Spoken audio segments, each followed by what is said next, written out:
मेहंदी लगाने वाले को बुक कर देती है और घर जाकर अपनी ननद जया को इसके बारे में बताती है।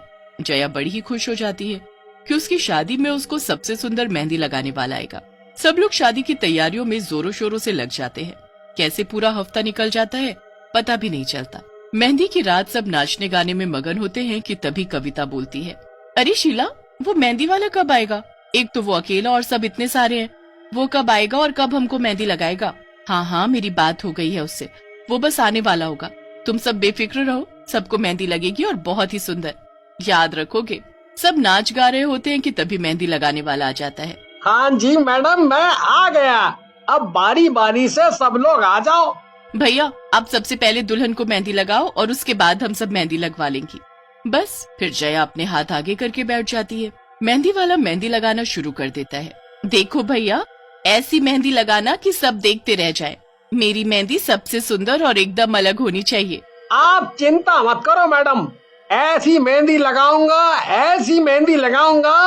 कि आप याद रखोगे। हाँ। मेहंदी वाला जया को मेहंदी लगाना शुरू कर देता है।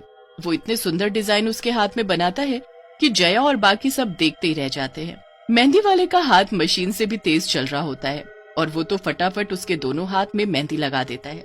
दुल्हन की मेहंदी लग चुकी है। अब एक एक करके आप सब भी मेहंदी लगवा लो। आओ, सब एक एक करके आ जाओ और मेहंदी लगवा लो। सबके बाद मैं भी मेहंदी लगवा लूंगी, अभी मुझे बहुत काम है। मेहंदी वाला सबको मेहंदी लगाकर वहाँ से अचानक चला जाता है और शीला की मेहंदी रह जाती है। शीला काम खत्म करके आती है तो मेहंदी वाला वहाँ से गायब होता है। अरे, ये मेहंदी वाला कहाँ गया? अभी तो यही था, मैंने तो मेहंदी भी नहीं लगवाई। शीला उसे हर जगह ढूंढती है पर वो कहीं नहीं दिखता। फिर तभी जया शीला को नाचने के लिए खींच लेती है। जया पागलों की तरह नाच रही होती है, जैसे उसे कुछ होश ही ना हो। अरे शीला, ये तेरी ननद को क्या हो गया है? देखना कैसे अजीब तरह से नाच रही है। हाँ, तुम सही बोल रही हो। शीला जया को रोकती है पर वो शीला को ही गुस्से से देखने लगती है और उस पर चिल्लाने लगती है। ये सब देख आसपास के लोग हैरान हो जाते हैं। अरे, ये जया अपनी भाभी शीला से कैसे बात कर रही है? क्या हुआ इसे? पता नहीं, और देखो ना कैसे पागलों की तरह नाचे जा रही है। जया किसी के भी कहने पर नहीं रुकती। वो तो बस अपनी मेहंदी को देख देख कर नाचती रहती है। जया तब तक नाचती है जब तक वो थक कर नीचे नहीं गिर जाती। शीला और बाकी लोग उसे जल्दी से उठाते हैं और एक बिस्तर पर लिटा देते हैं।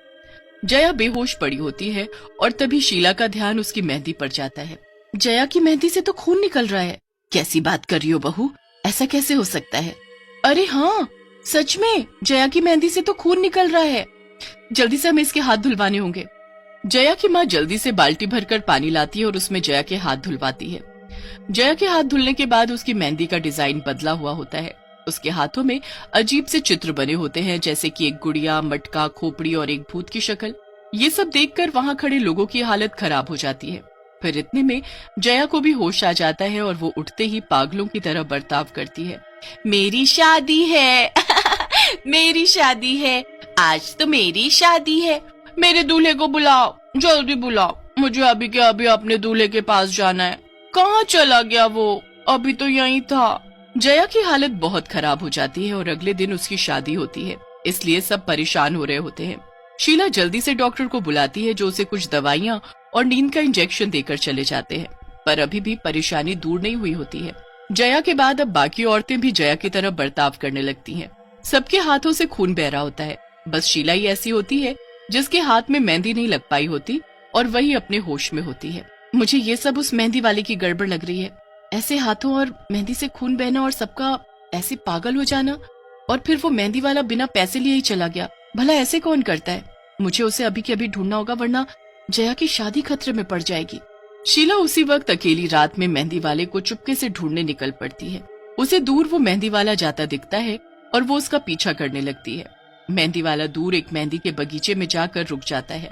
उसके बाद जब वो पलटता है तो उसका चेहरा देखकर शीला सन्न रह जाती है। वो मेहंदी वाला एक भूत में बदल चुका होता है। हे भगवान, ये मेहंदी वाला तो एक भूत है। मतलब इस भूत की वजह से मेरे घर में ये सब हो रहा है। शीला छुपकर उस भूत को देखने लगती है। वो भूत उस बगीचे से मेहंदी के पत्ते तोड़ने लगता है। उसके बाद वो ढेर सारे पत्ते तोड़कर एक जगह बैठ जाता है। कितनी अच्छी खुशबू आ रही है इस मेहंदी से। अब परसों ये मेहंदी मैं पायल को लगाऊंगा।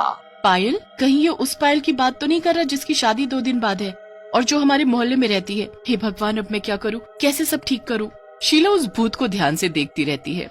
वो भूत सारी मेहंदी पीसकर एक मटके में भर देता है और वहाँ से चला जाता है। शीला उस भूत के जाते उस मटके के पास जाती है। वो धीरे से उस मटके को उठाती ही है कि तभी भूत पीछे से आ जाता है। कौन है यहाँ? किसकी हिम्मत हुई मेरे बगीचे में आने की? अरे तू तो वही औरत है जिसके घर कल शादी है। अरे पर अब तो शादी हो ही नहीं पाएगी, है ना? ये शादी जरूर होगी, मैं इस शादी को रुकने नहीं दूंगी। मेरी ननद की और बाकी औरतों की हालत तुम्हारी इस मेहंदी की वजह से हुई है ना, पर मैं सब ठीक कर दूंगी। मेरी ननद की शादी जरूर होगी और कल ही होगी। जिसको एक बार मैं मेहंदी लगा देता हूँ वो औरत पागल होने लगती है और कल तो उसकी हालत और बुरी हो जाएगी। बस देखती जाओ तुम। ऐसा क्या होगा कल? बताओ मुझे, मैं किसी को कुछ नहीं होने दूंगी। मैं तुम्हें अब किसी को मेहंदी नहीं लगाने दूंगी, किसी दूसरी दुल्हन के साथ ऐसा नहीं होने दूंगी। भूत इतना सुनते ही गुस्से में लाल हो जाता है और शीला को उठाकर इतनी जोर से फेंकता है कि वो दूर मेहंदी के बगीचे में जा गिरती है। शीला के सर में इतनी तेज लगती है कि वो उसी वक्त बेहोश हो जाती है। मुझे रोकने वाला कोई नहीं है, कोई नहीं रोक सकता मुझे।